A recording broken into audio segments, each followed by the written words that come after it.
Audio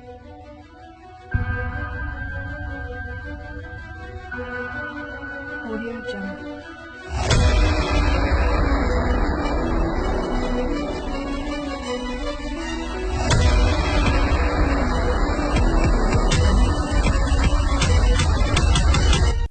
What's up, people? TSA Chew Prodigal Son back with another video. Make sure you hit the like button and hit the sub button also. Dana White. Let me start off by saying I'm pretty sure many of us, if not all, wake up every morning wishing that we could either be rich or live comfortable. Obviously, it's not going to be easy. And yeah, some people, they do have it handed to them, or they just luck up and it falls in their lap. But for a majority of us, it isn't going to happen that way.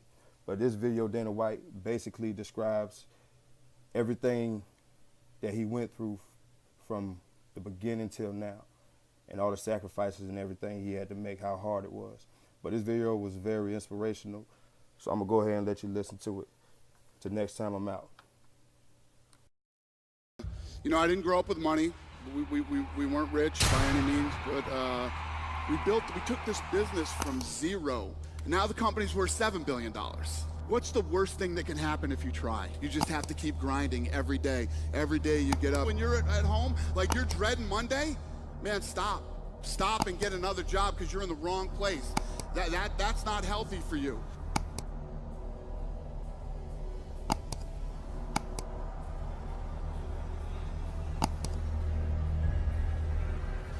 I knew I wasn't going to college. I knew that wasn't a reality. And I didn't really want to go to college. One of the things that I was very lucky in my life with is I knew exactly what I wanted to do. From the time I was a young age, I knew I wanted to be in the fight business. And people thought I was crazy. Because when you look at at the time when I grew up, you had Don King, Bob Arum, these guys were the big promoters in the fight game. And you know, everybody was set in their ways. They didn't think that, you know, the fight business could change. Yeah. And I believed it could. I had a lot of ideas, and I believed I could change the business. And I worked in Boston at a place called the Boston Harbor Hotel. I was a bellman in there. I was 19 years old. I made good money. You know, there's some guys that get those jobs, and those are the type of jobs they you know, they want those jobs forever. And it's a good job. It's not a bad job. Yeah. It just wasn't for me.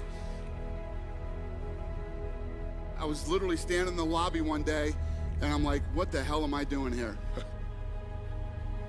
What am I doing here? This isn't me. This isn't what I want. And I walked out the front door, and one of my good friends, he's still one of my good friends today, who was the doorman, says, what are you doing? I said, I'm quitting. And he's like, what? What are you gonna do? I said, I want to be in the fight business. He said, that's the dumbest thing I've ever heard in my life. What's the worst thing that can happen if you try? If the day that I walked out of that hotel, right, and I went to do this, it doesn't work out, I can go back and be a bellman again whenever I want to.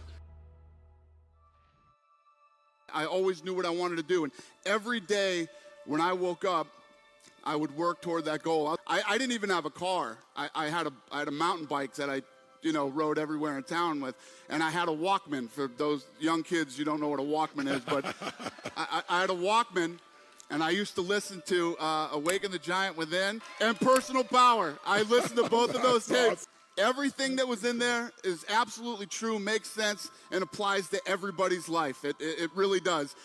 So if you want to know what does it take to take things to the highest level, what's going to take to change my business permanently, not temporary, you can go home and you can install some of these strategies, skills, tactics, tools, insights, and see a significant change. But if that change is going to be a lasting company of value that keeps growing, then the things you've learned here have to become the standard for your organization, not something you did for a period of time. Whenever you look at somebody and say, why are they more successful than anybody else? It's always because of step one, they've raised their standard.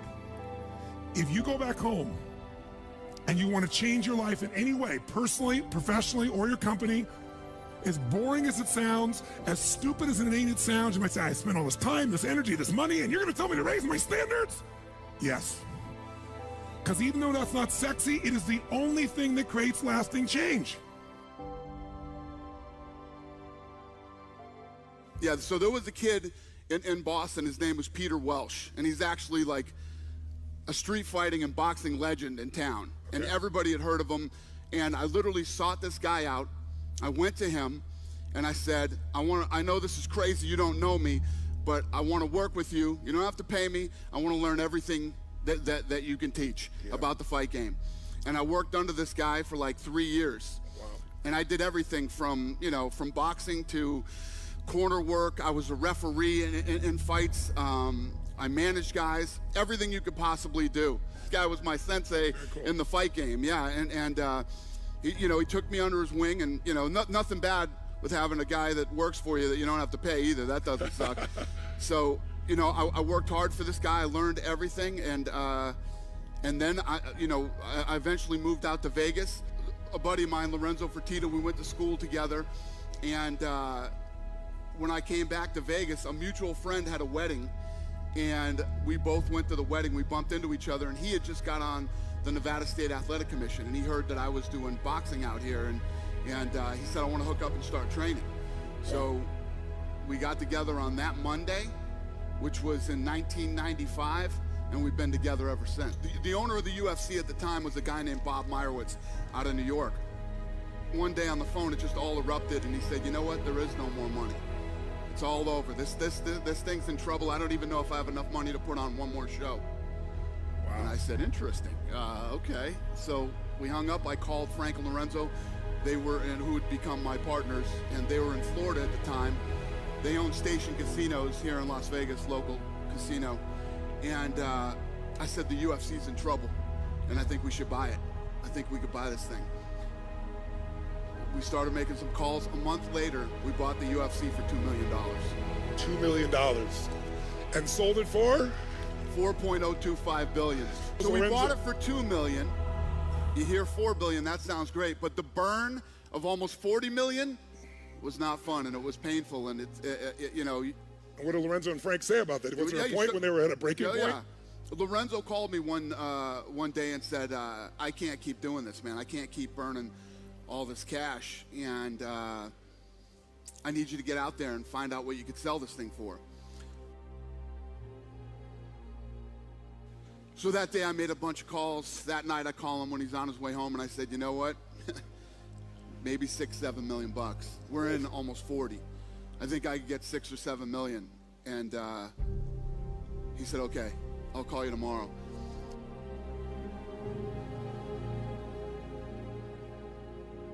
The first thing you think is, man, I just blew $40 million of my friend's money. Yeah. That's the first thing you think, right? Yeah. And that's not fun. You've put all this time and energy into it, and it just doesn't work. It didn't work the way that you thought it would. Yeah. Then he called me back the next day and said, fuck it. Let's keep going. First of all, when you have a business idea, there's always going to be detractors and people that think, it won't work. You're always going to have those people around you and in your life, even when you're successful, believe me. It gets worse when you're successful. Then, you have to get to a point where you don't doubt yourself. You're so into this thing and you know that it's going to work. Timing is everything in life. Timing is everything.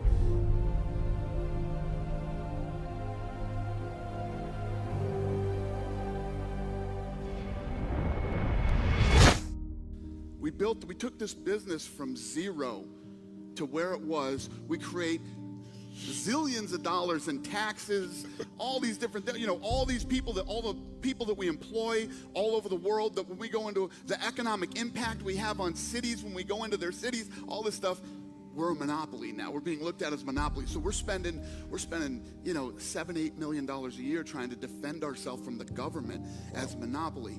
Wow. These type of things happening, and I could go on forever. You go in, you do the right thing, and you pay your money, and you just take your lumps when you own a business. You don't try to fight these guys. You just roll with the punches, and you do what you're supposed to do. So we went in and we met with California, Nevada, New York, New Jersey, and the list goes on and on. Everywhere that had a real strong, everybody that had strong regulation, we went in and met with. Yeah. We educated them on the sport, and we started to open up and getting this regulated in all the different cities. And then we started to go to other parts of the world and get it regulated, and the list goes on and on.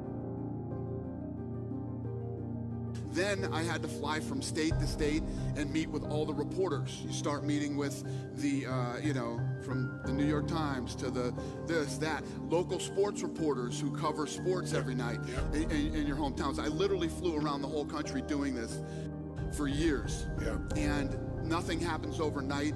You just have to keep grinding every day. Every day you get up, and it's, for us to make this happen with the UFC, it was really all about education. Yeah. And I always knew two things. If I brought these athletes in and you met them, you would realize the type of people that they are, and they're not what you expected them to be. Right. And if I ever got you to a live event, nobody walks out of a live event and goes, yeah, I don't ever want to see one of these again. That's true. So the energy's unbelievable. I knew if I could get you at least to get, whether you were a sponsor, a TV network executive, or whatever it was, if I could get you to the live event, I got you.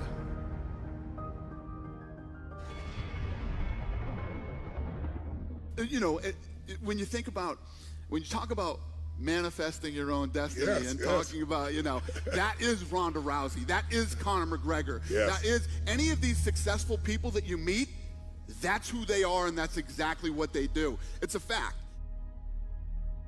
She sat there and laid out and told me exactly how her career was going to go. Conor McGregor laid out and told me exactly how his career was going to go. These type of people, it's real. It's absolutely real, and I've seen it many, many times in my life. I love when people doubt us. I love when people say no. Even when we just sold the company. When we sold the company, it's been 2 years now, right? We sold the company, and then everybody, it's always surrounded by anything you do positive in your life, and anything that's huge, it will immediately be surrounded by negativity, right? Immediately. Get ready for it, because no matter how successful you become, one thing never goes away: negativity, haters, whatever you want to call it. It's always there, and you have to read it every day. I separate myself from it. And back in the old days when we started, I used to read it to the point where I was just nauseous, Yeah. I do not read any of that stuff, because one of the things that I have learned over my many years of doing this, their opinion doesn't matter. Their opinion means nothing. It is literally an opinion. It's negative bullshit, and it means nothing to you. It doesn't mean anything. It doesn't affect, unless you're the sick, twisted type of person like me that likes to let it fuel you. You let it. It's like your, it's like your fuel, and other than that, it's useless. It means nothing. Everything that the reporters write, everything that these people say, just don't even. Do your thing. Stay on your course. Stay focused, and keep your eye on the prize, and everything comes together.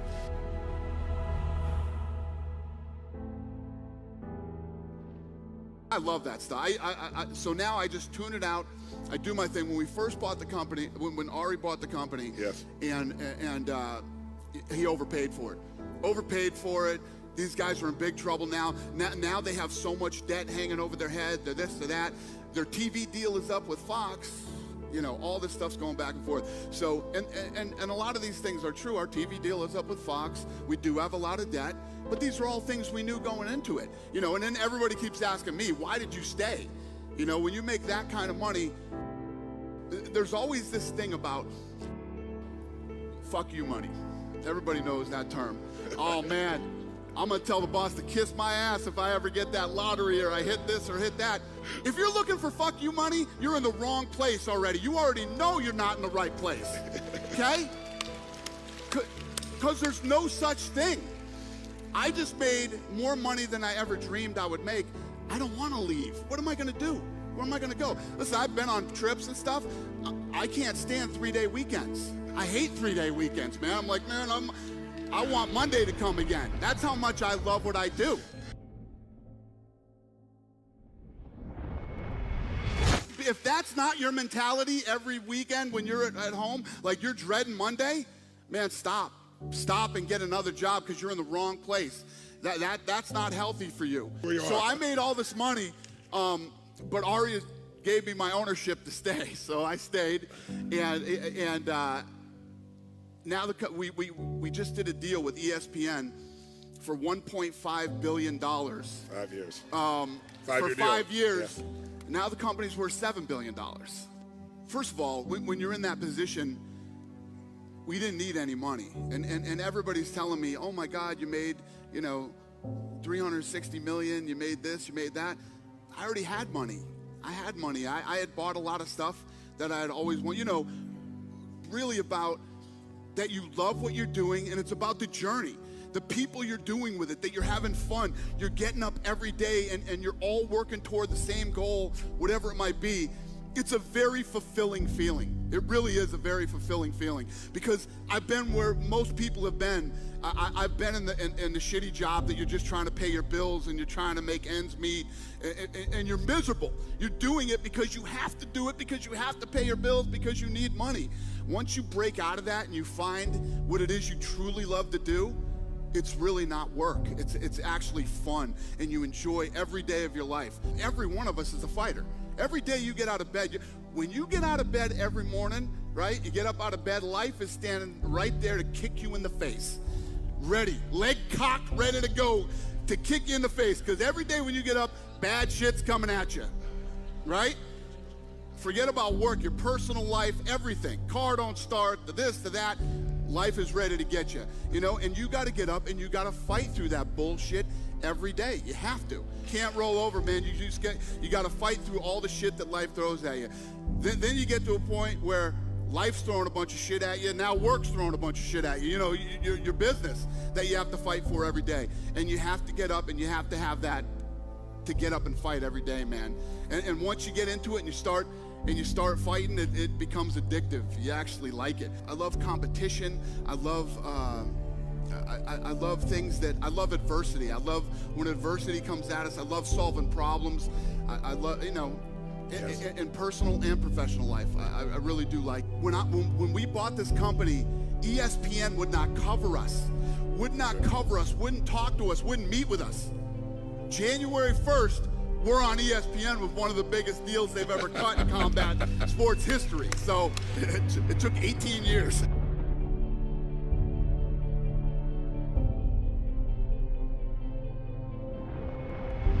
You have to be a leader. Yeah. You have to be a leader, and you have to get people to believe as you believe, and to want the dream as bad as you want the dream. And you have to, it's great to have a bunch of people in your place working, but you want enthusiastic people that love what they're doing as much as, those are the type of people you want. And that's the type of shop we've run since the day we opened.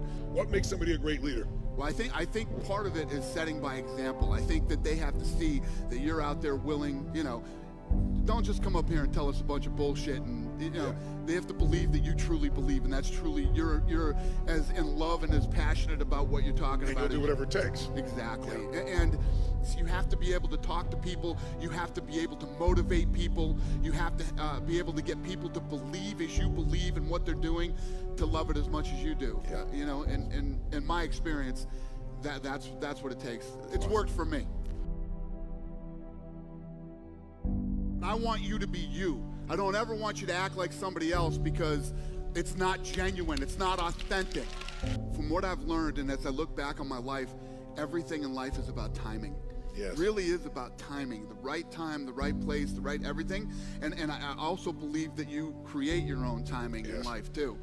You're really lucky when you work your ass off. Right? Yeah, exactly. It's the thing is, everybody, what's the worst thing that can happen if you try? If the day that I walked out of that hotel, right, and I went to do this, it doesn't work out, I can go back and be a bellman again whenever I want to. You can always go back and do that. The worst part is not trying. Yeah. You have to try. Nobody's ever going to do anything without trying. It's never the right time. It's never the right time. It's like, I can't now. I got this truck I just bought. I got payments on this friggin' thing. I got this. If you do that to yourself, you'll never do anything. Forget the truck. Forget this. Forget that. Go for it. Just go for it. Believe me, I'm living proof that it can happen.